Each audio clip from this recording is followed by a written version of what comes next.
I rise today to speak in opposition to the nomination of Stephen Bradbury to be the General Counsel of the Department of Transportation. And I must say to my colleagues, of the years that I have been here, I never thought that we would be considering the nomination of a person who supported the commission of what the Geneva Convention says is war crimes. That is a serious, serious issue. And the Constitution charges the Senate to give its advice and consent to senior executive branch nominations as a check against the appointment of people to important government positions who, because of one failing or another, should not be entrusted with the interests of the American people. I do not believe that Mr. Bradbury deserves that public trust, and I will oppose his nomination. And Mr. President, I am astonished. I'm astonished that we are here considering the nomination of a person who is in violation of the Geneva Convention, the rules of war, to which the United States of America is signatory. Some of us remember that Mr. Bradbury served as the acting head of the Department of Justice of Legal Counsel from 2005 to 2009.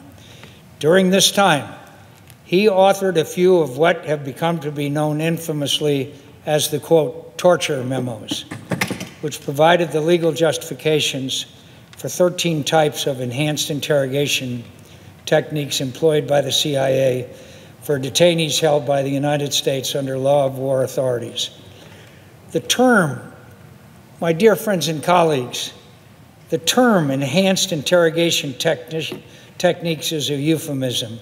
These memos provided a legal framework for the use of methods including waterboarding, which is a mock execution and an exquisite form of torture in which the victim suffers the terrible sensation of drowning. In discussing this practice, we're speaking of an interrogation technique that dates from the Spanish Inquisition and has been a prosecutable offense for over a century. It's among the crimes for which Japanese war criminals were tried and hanged following World War II and was employed by the infamous Khmer Rouge in Cambodia. I repeat, the Japanese war criminals were tried and hanged following World War II for, guess what? Waterboarding. And of course, the Khmer Rouge that we all know about was also one of those. I must say to my colleagues, in the years that I have been here in the United States Senate, I never believed that I would be voting against an individual who justified the practice of torture. All you have to do is read the Geneva Conventions, of which the United States of America is a signatory to, and you'll see that Mr. Bradbury is, quote, memos justifying basically torture is in direct contravention to.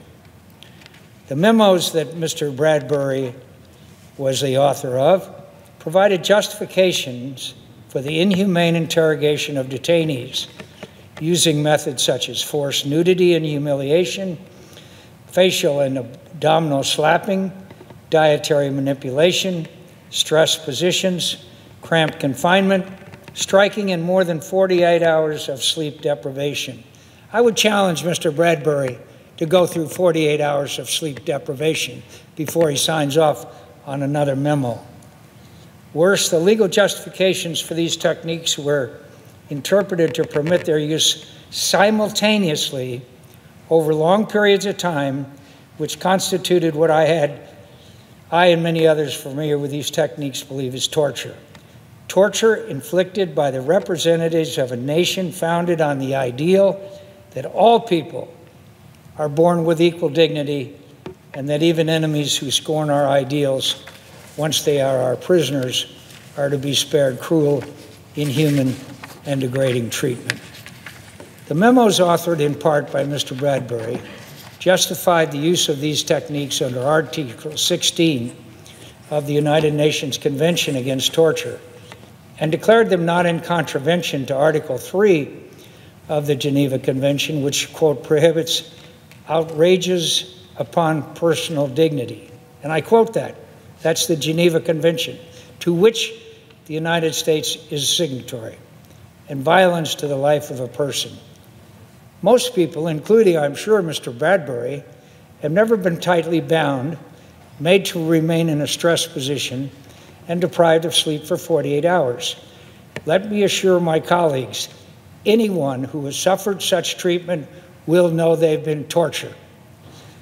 The two main memos Mr. Bradbury wrote and signed were entitled, quote, Application of United States Obligations under Article 16 of the Convention Against Torture to certain techniques that may be used in the interrogation of high-value al-Qaeda detainees, and, quote, Application of the War Crimes Act, the Detainee Treatment Act, and Article 3 of the Geneva Conventions to certain techniques that may be used by the CIA in the interrogation of high-value al-Qaeda detainees. In the Senate Select Committee on Intelligence Study of Detention and Interrogation Program, CIA leadership and interrogators frequently cited these two Bradbury memos as the legal justification that permitted them to use enhanced interrogation techniques. These techniques amounted to de facto torture. Put simply, Mr. Bradbury's memos were permission slips for torture. You know, sometimes I wonder for someone who's responsible for what he justifies, I wonder how you sleep. I wonder how you get rest. Doesn't the face of that person who's been deprived of sleep for 48 hours ever pop into your mind? In the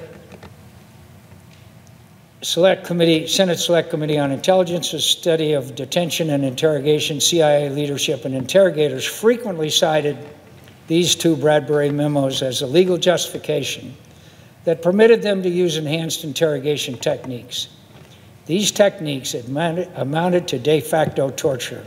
Put simply, Mr. Bradbury's memos were permission slips for torture.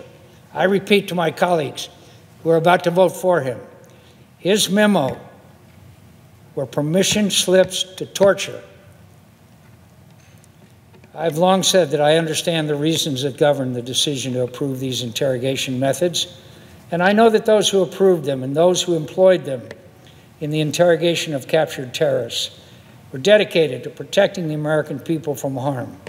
I know they were determined to keep faith with the victims of terrorism and prove to our enemies that the United States would pursue justice relentlessly and successfully, no longer how long it took.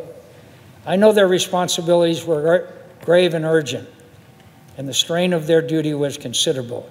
I admire their dedication and love of country. But I argued then and I argue now that it was wrong to use these methods and that it undermined our security interest and that it contradicted the ideals that define us and which we have sacrificed so much to defend. While Mr. Bradbury has justified his work on these torture memos as the duty of a lawyer representing his client, the Commander-in-Chief of the United States, I believe he had a higher duty, as do all who serve this country, to defend our most cherished ideals from wholesale violation in the name of self-defense. Leave aside the fact that as intelligence-gathering tools, torture is mostly useless and has been proven so by the record assembled by the Intelligence Committee. We have led by example, sacrificed blood and treasure to advance our ideals around the world, only to undermine our good reputation in a crucible in which we allowed fears to get the better of our decency. And while it's true, as Mr. Bradbury and his supporters claim, that the memos issued under his name improved upon the sloppy and more expansive legal work done by his predecessors, I do not think that absolved Mr. Bradbury of his role in this dark chapter of American history. Indeed, a more meticulous justification for torture is still a justification for torture. and arguably a more pernicious one. Let's not pretend that there was no direct connection between the legal work done by Mr. Bradbury and the abuses that followed. The memos that bear his name made it possible for colleague Sheikh Mohammed, a monster and a murderer to be sure, but a detainee held in U.S. custody under the laws of armed conflict, to be waterboarded 183 times. I repeat, colleague Sheikh Mohammed was waterboarded 183 times. This technique was used so gratuitously that even those applying it eventually came to believe that there was no reason to continue. They were ordered to do so anyway. The memos also made it possible for an Abdul Zabaya, an alleged al-Qaeda operative, to be subjected to waterboarding 2 to 4 times a day, rendering him so distressed that he was unable to speak. The damaging effects of waterboarding cannot be overstated.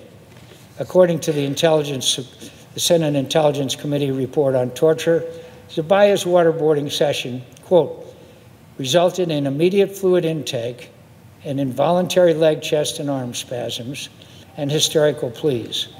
In at least one session, Zubaydah became completely unresponsive with bubbles rising through his open, full mouth and required medical intervention.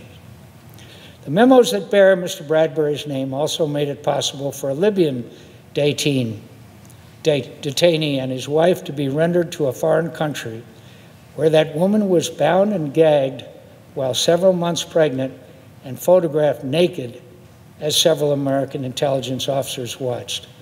I wonder what our average citizens would think when we tell them that an agent of the American government took a woman who was bound and gagged, several months pregnant, photographed naked as several American intelligence officers watched. I am told that picture still exists somewhere in the archives that record this shameful period in our history. In voting against Mr. Bradbury's nomination, as I also voted last week for similar reasons against Mr. Stephen Ingles' nomination to head the Department of Justice's Office of Legal Counsel, I am making it clear that I will not support any nominee who justified the use of torture by Americans.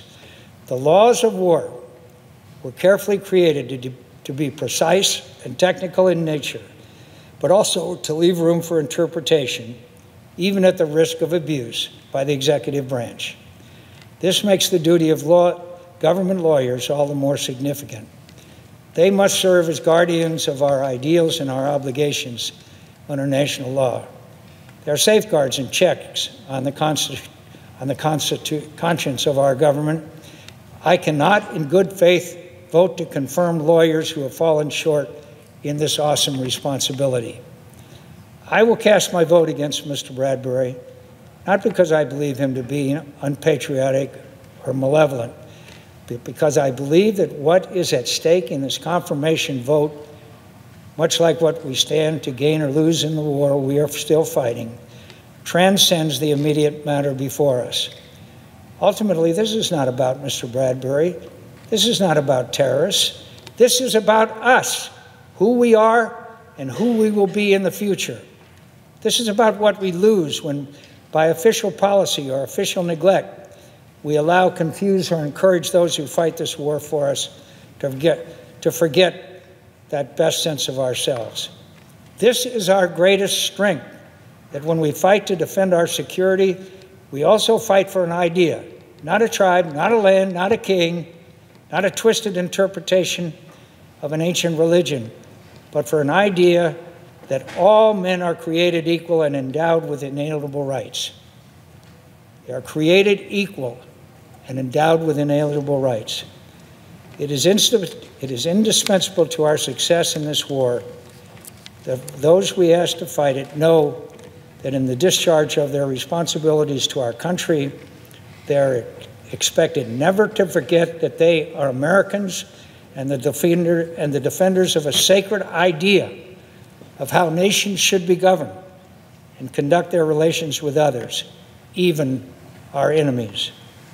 And those of us who have given this enormous duty are obliged by our history and the many terrible sacrifices that have been made in our defense, make clear to them that they need not risk our country's honor to prevail, that they're always, always, always Americans, and different, stronger, and better than those who would destroy us. Mr. Bradbury's work many years ago did a service to our nation and its defenders. I cannot in good conscience vote to give him my trust to serve us again.